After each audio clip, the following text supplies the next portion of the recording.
Class 10-এর ABTA geography map pointing, যাদের map pointing সমস্যা আছে তারা অবশ্যই দেখে নেবে। ম্যাপে 10-এ 10 পাওয়ার জন্য অবশ্যই তোমরা ফলো করবে এটা। আমরা আজকে পেজ নাম্বার 183, পেজ জিওগ্রাফি, সবার শেষে 6 দাগ। আচ্ছা, পর একজন বল।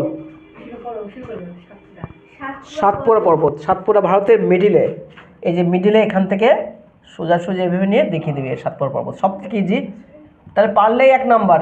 বল, এত ইজি। পরেরটা